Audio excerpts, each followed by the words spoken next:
Hello, hello, hello. Everyone, thank you for tuning in. I am JayLee. This is JLeesCorner, and this is my last review of the night at 3:40 in the morning. Okay, isn't it wonderful? If you have not done so, please take a moment to subscribe to my channel and become a whole JayBird, okay? Dun, dun, dun, dun, dun. And all that goodness. All that goodness. Okay, do not forget to also like, to comment, to share this video. You can follow me on IG at J underscore Lees underscore J underscore Lees underscore corner on IG and on Twitter. And let's just get started with these folks here. Here. Okay, I don't have pictures of each couple because I'm tired. Okay, I have to do 3 hours of Love and Hip Hop, and I'm just over it. So first, we have Michael and Juliana. Now they are discussing this prenup that his ex-wife brought up the last time they was all in the same space. Okay, and so for her, she's asking like, "What is a prenup? I don't really understand what it is." And even though Michael's telling her, well, it's just something that you get in case you get divorced. It kind of protects people or whatever. It'll say, with when my kids get or whatever, it's just like a protection thing. But she still don't really get the point or the reason behind it. She's confused. Okay, she's very, very confused. She says for her, she doesn't want to think about them getting divorced. So, and for her, she thinks, okay, you get a prenup because you plan to be divorced. I think is how she's reading into it. Or, you may get divorced, so this is what you have to get because that's just what's coming down the line.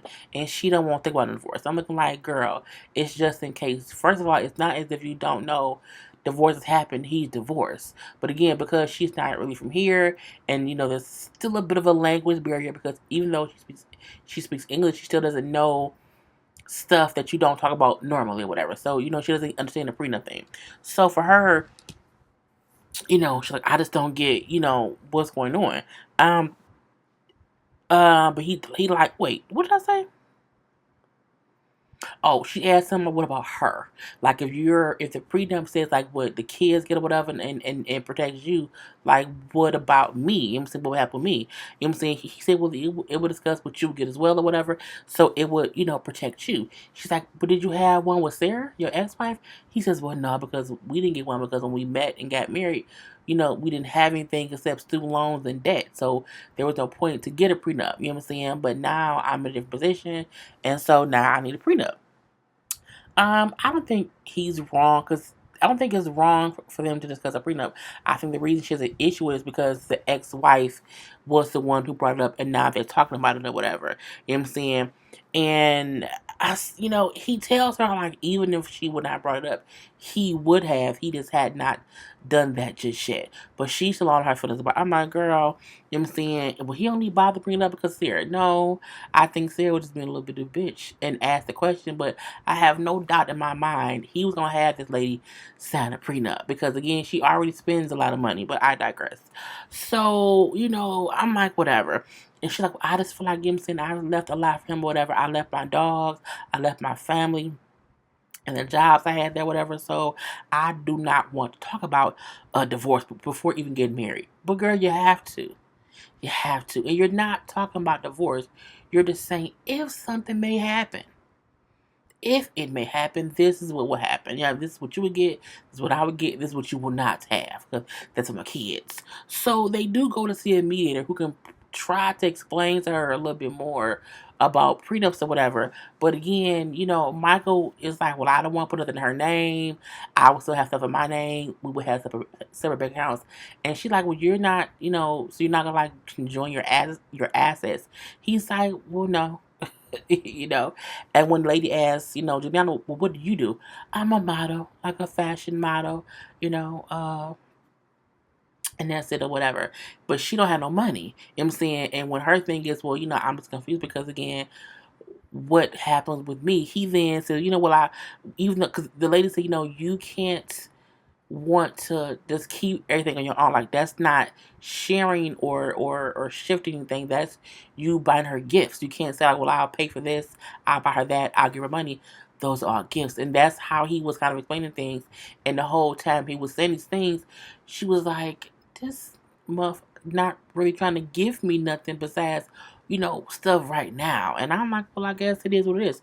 So she brings up how, she just doesn't want to be dependent on him or whatever. She wants to be independent before anything even goes wrong. She brings up how one time he broke up with her because she's like, I just don't want you to leave me. And I'm saying, I have nothing. I'm not self sufficient. He said, I wouldn't leave you. I wouldn't do that. She said, but that one time you did. And I'm like, oh, skeletons. Okay, so she brings up how one time he just called her out the blue and broke up with her and said he wasn't going to have anything to do with her, whatever. And he stopped calling her. And she's like, it was for like 3 months or whatever. She's like, and at that point in time, she was dependent on him. And because he on the whim, broke it off or whatever, she said, I never want to be that desperate again to where someone else is the sole beneficiary or sole beneficiary, the sole person providing for me to live, and when they don't, I'm just ass out. And I'm like, well, that's very, very true.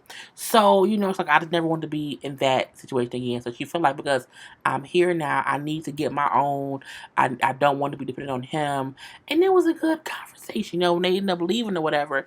And on the car ride home, he trying to tell her like he didn't mean to make her sad or make her feel like saying he wants to divorce her before he's marrying her. He wants her to get the reason a prenup here is a thing where it may not be a thing, over there where she's from or whatever. And, she's like, I just feel desperate. I just feel desperate or whatever. I'm saying? Because I'm here and I don't know nothing. I don't know anything about being here. She says, I feel like a loser and I have to depend on you for everything. And I'm like, damn, that's messed up. But I feel like she knew that coming here. So you can't then get upset like, oh my God, I don't have anything here. You came here with nothing. So it ain't like you came here with something and you lost it all. You came from nothing and now you're trying to get something or whatever. So I just didn't realize anything until the prenup conversation.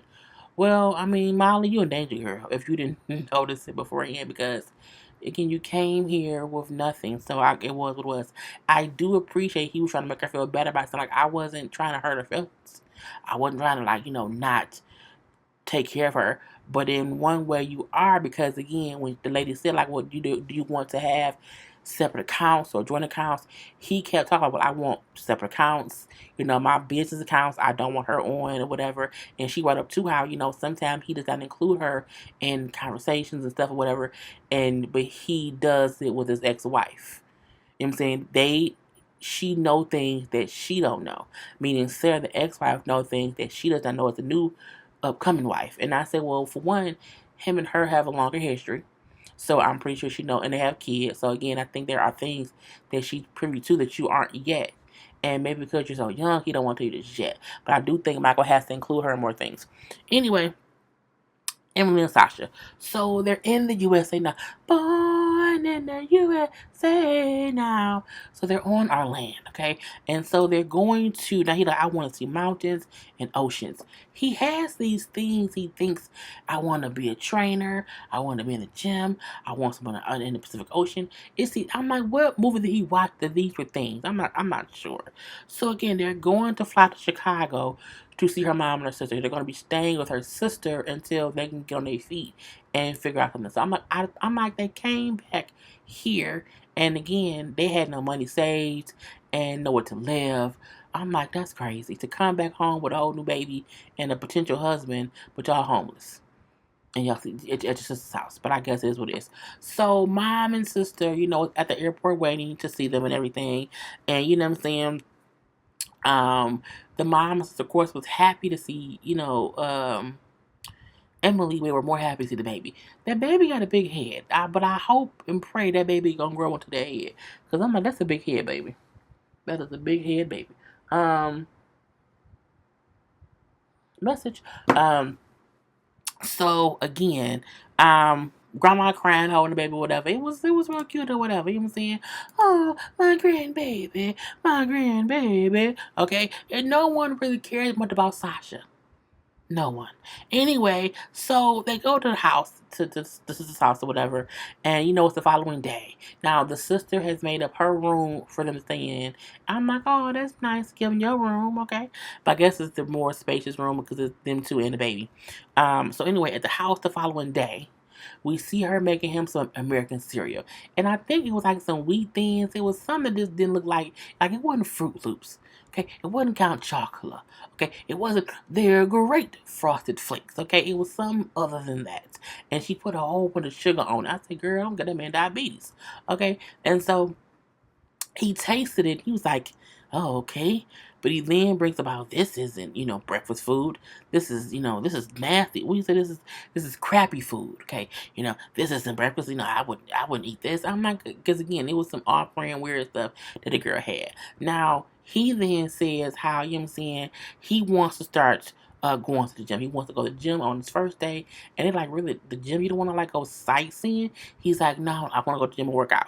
So then she said, well, yeah, I want to go to the gym too. You know what I'm saying? Because I want to get my body back. And he then says, yeah, it's about time you do that. I say, why?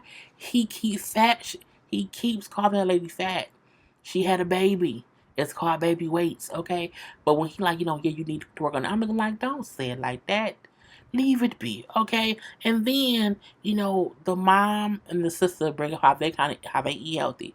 He asked this like, "Will you eat these?" And she's like, "Yeah, I do." He said, oh, "Okay, well, this isn't really healthy. This isn't healthy. But I can tell that your mama, I can tell that she eats healthy." He basically called the lady fat because he said, "Your mama's thinner than you, so I can tell what she eats. You not so much." You know what I'm saying, and she like, he in my house. He needs to respect me. First of all, he would have got karate chopped in the throat. Okay, in a throat. But I digress. Anyways, like, he needs to respect me in my house. He do. And Sasha, I can tell it's gonna be an issue. We're gonna have to see what happens. So at the gym, she brings up how she wants to work out because she wants to look good for Sasha. She does not want Sasha to get back into the gym working out. He's gonna be around other beautiful people who may have a better body than hers, and then he kind of strays because that's what he does. That's his pattern. That's his pleasure. Okay, or whatever. And then, you're like, well, no, I wouldn't do that. You know what I'm saying? You're a pretty girl, and I love you, and I would not be out here, I wouldn't want to divorce you. Well, they're not married yet or whatever. You know what I'm saying? But I wouldn't want to do that. You know what I'm saying? Just because someone else looks good. But that's what you've done each time. Each time, okay? And I'm like, it's just dumb. So, he working on or whatever. And she's like, once I start working, you won't be able to be at the gym so much anymore. Now, because he's there on a little visa, he can't work this shit. He can't work until after they get married. He gets a working visa. So she has to get a job to work to support them. And her thing was, once I start working, you're going to have to watch the baby. This fool then said, well, can't your family watch him? I said, can't her family watch? He's your son. This fool said, I have to be in the gym working out so I can be a trainer, so I can be a fitness trainer, whatever. And I'm like, no, you have to watch your child. That's what you have. He really said, you know what I'm saying? I need to look good enough to be a trainer. Can't your family do it? I said, this Negro here.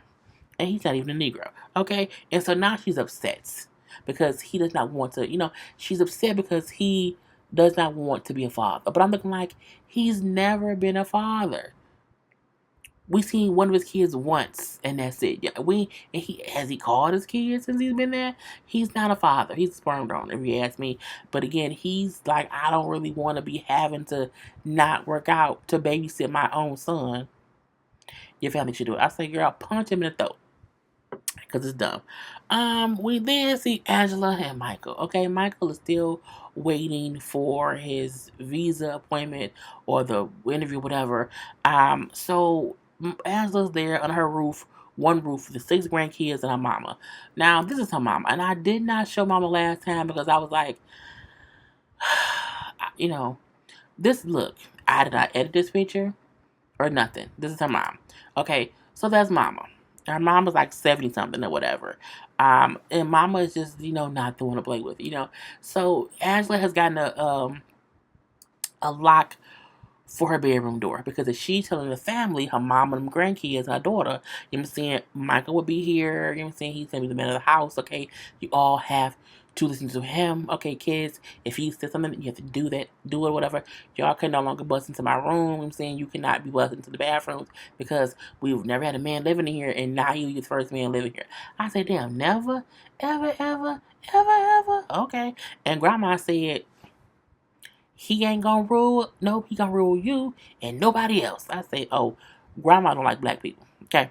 Anyway, so she may, I'm not sure, because the grandkids do look mixed. I feel like it's been somebody in that family besides the mom that has some black in them.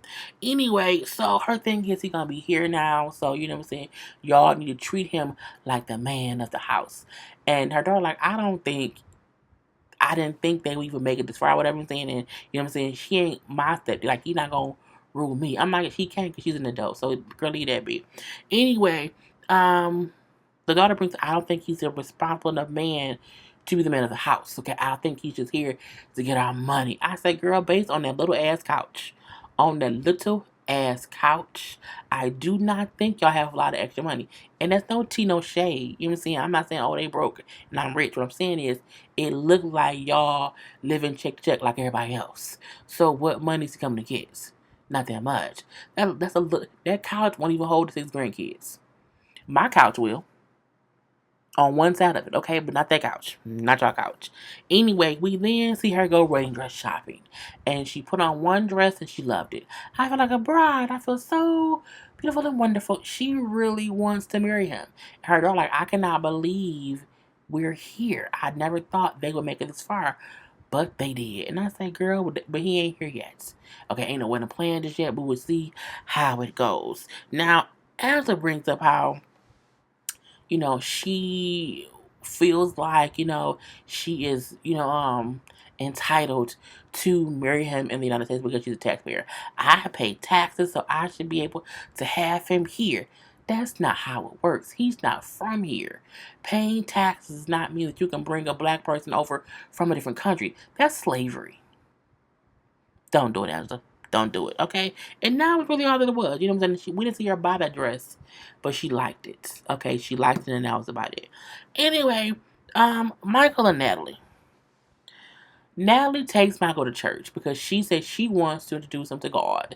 Now, I thought she meant they were going to a church service. No, just to a church. Just to a church, okay? And we know that he does not believe in God. He believes, that we are not the only things in the universe, and that he believes more in like alien, higher beings or whatever. And people like, you can't. I hate that people judge people. Y'all sometimes have to take a joke for a joke, okay? And sometimes it's just a damn joke. If that man believes in aliens, I don't care. He can do that, okay? The same way I believe in God, he is the head of my life and my household. They can believe in aliens. That's fine, but I'm like crack a joke. Anyway, so she can't drive for one, let's just say that, but I guess it is what it is. So they get to the church or whatever, and then she brings about she wants him to be baptized. I want him to be baptized and become a Christian like me. You know what I'm saying? Because I feel like I'm saving his soul. You can't force people. You can't force people into believing in what you believe. When you do that, sometimes it pushes them further and further away. There's a way to let him see your beliefs, and he may then have questions for you. And he may then organically, go into the faith with you. But you can't force a person to believe what you believe solely because that's what you believe. Now, it was weird or whatever because um she asked him, like, when they get to the States or whatever, would he, like, take her to church or whatever? And he, like, I just, I don't know. I'm not really, that's my thing or whatever. And I don't want to feel judged, because I don't judge other people. So I don't want anyone judging me on what I believe in. And I do feel like you can't force it. You cannot force it or whatever. Girl, my voice is going out. She then brings up, I'm just scared. I'm just scared of people who don't believe in God because they don't follow God's rules and they can lie and they can cheat. I'm looking like, but aren't you the woman you've been married and divorced because he didn't want to have kids? You then got this man, Mike, who does not believe in God and who lives elsewhere, and y'all are fornicating, and you want him to knock you up before y'all get married, or even before you get approved to go to the States of the United States of America. So what plans of God are you following? Again, you can't judge him. Just saying. Okay, so he like, I kind of feel judged. I kind of feel judged because she said, like, I just, she don't trust people. She's scared of people who don't believe in God or whatever. You know what I'm saying? Like, I just worry she may not fully accept me for who I am. She won't. I think it's because she's also a bit batshit crazy. Something about Natalie or Natalia, whatever it is a bit batshit crazy. We just haven't put our finger on it just yet. So they sit and talk or whatever, and he like, look, I just feel like we see things, excuse me, two different ways. And that's really what it is, whatever. But I'm not, downing your belief, don't down mine. You know what I'm saying? And she like, I just don't want to, I don't know if I can marry him if you don't believe in God. But you've known he did not believe in God, and so had that man fly to you cross country. And we know that man broke. I'm pretty sure he's gonna get back home and the power out, the lights gonna be out, everything gonna be off. Because he just spent all the rent money and light bill money coming to your ass. Okay, but I digress. So at the house, after the whole church thing, whatever hurts, and now she does not know she can marry somebody who does not believe in God, she has a whole full-fledged attitude. So much so that when her mom is talking to Mike in, her native language or whatever, which he does not speak, she won't translate. And she like, well, get your phone. I don't feel like translating. I don't feel like doing it. I'm looking like, but you sitting right there and you know what she's saying. Like, why would you not try, girl? And the mom would just really ask about them having kids. Now she wants them to have two kids or whatever. And that's what the mom was saying. But again, he's like, I don't know much of what she's saying. And she would not and he's like, I know something wrong. Like, something wrong with her. She just won't say what it is. And I say she's crazy. Bad shit crazy. Okay? And then her thing is, she say, I just don't want to discuss kids. He doesn't want kids right now. It's a tough conversation. And plus, they was arguing earlier. And so now she just being standoffish and quiet and crying. And he like, come on, let's go talk. And they go into the room, but she's still crying like her dog is dead. And I don't want to talk about it. I don't want to talk. Girl, something about her is batshit crazy. Okay, I mean, this team too much. Anna and Marcel.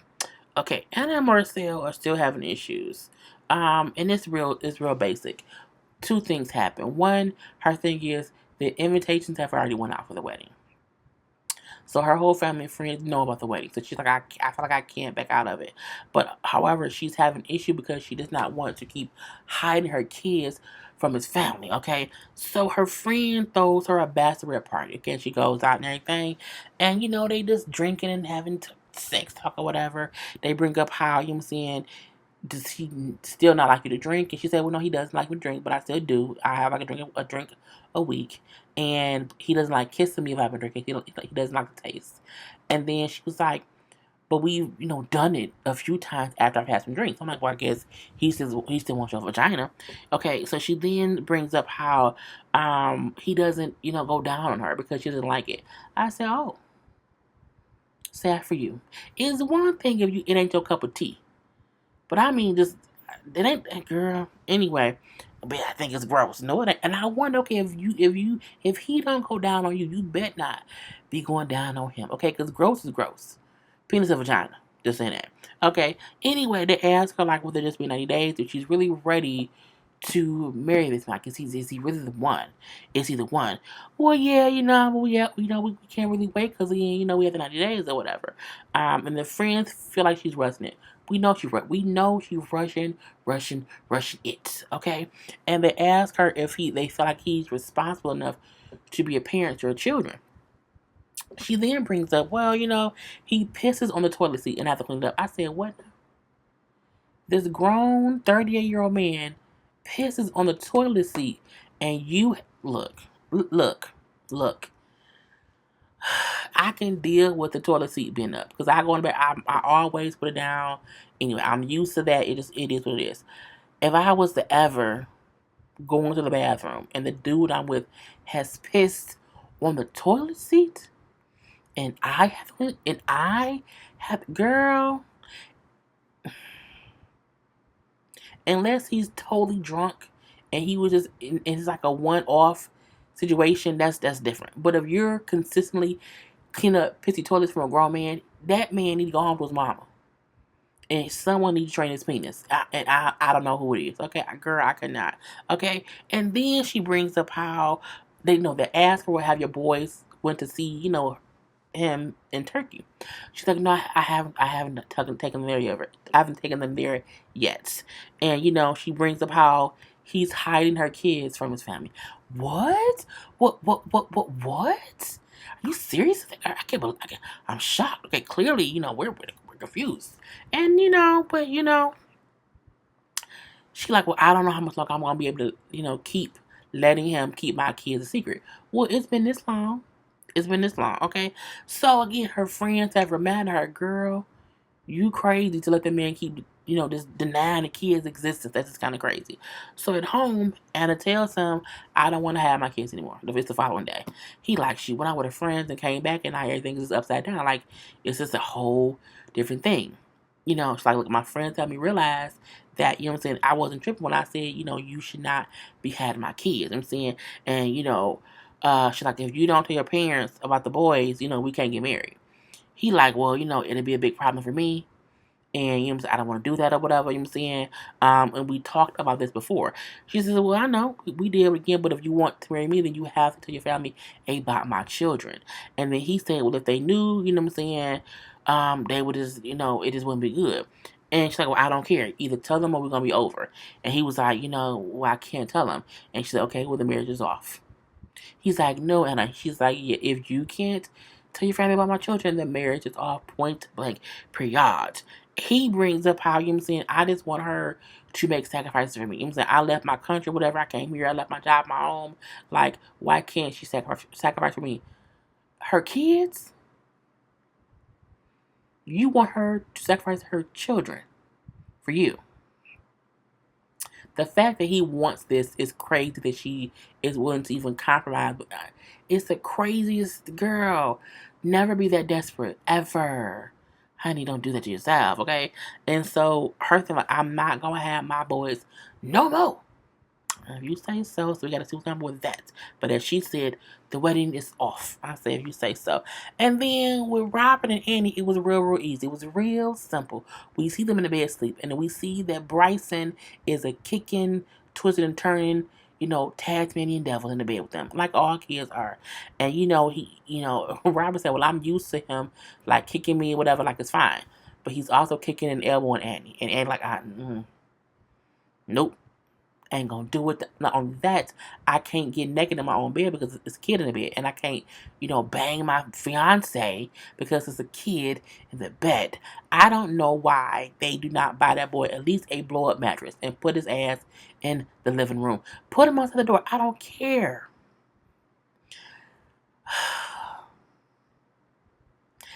They should not be in the bed with that boy. They should have their own privacy, girl. It's too much. So they got 56 days to get married. So now they're looking for a new apartment. They want to move because he has a 1-bedroom, and they have to look for a 2-bedroom. So, they go to this apartment. It's really, really nice. It was a 2-bedroom, 2-bathroom apartment. It was nice. It was only $17.50 a month or whatever. He then says, after they look at this nice apartment that she likes, he then say, well, I just renewed my lease. And I said, then why are you here? And he said, well, they may say, I'm saying, I can break my lease, but I have to pay rent until someone rents it. So I don't want to waste money, living somewhere else. And that's just kind of, I said, if you just renewed your lease, why are you looking at apartments? Unless you're going to really break your lease, what is the issue with you? I say I cannot do that. And then she upset because why would you sign a new lease knowing I was coming here and we would have to have gotten a bigger apartment? Like, why would you do that? I say that's true. He should have signed a month-to-month lease and not a whole yearly lease or whatever. So, she's like, I can't believe that you would do, like, why would you do that? He like, so you want me to, get the new apartment, pay for the old apartment, whatever, buy you stuff and pay for the wedding. You think I just made the money? Like, I'm only one person. You brought her here, bruh. It takes money to pay the cost to be the boss around these parts, okay? Anyway, she mad. And now they in front of the lady fussing. I mean, like, really fussing. I'm looking like, girl, please just tell them to get out. So they do leave or whatever. And then they're arguing in front of the lady. I'm like, what? Y'all, what is wrong with y'all? And her thing is, you know what I'm saying? He said, unless you're gonna help me pay these bills, okay? If you're not gonna help me pay any of these bills, you have no say. You know what I'm saying? Well, I don't want to tell you. You know what I'm saying? If you can't help, then what you want me to do? And then her thing is, you know what I'm saying? I don't have the money, for myself, like, but he does have enough money to support me, and I just can't believe it. Robert is well. I mean, Robert met her in the day on a cruise and married her. But no, he went and met her while on a cruise, and went on one day and married her. So I don't think anything else that we see him doing is abnormal. He doesn't think, and clearly we can see that within this because again, he has a one bedroom apartment. He signed a whole new lease, and he brought her over here. He can't afford her. So I said it's just seemed too much. Anyway, that was the whole episode. I'm done. It's only 4:10. I come here and be at by 5. Peace.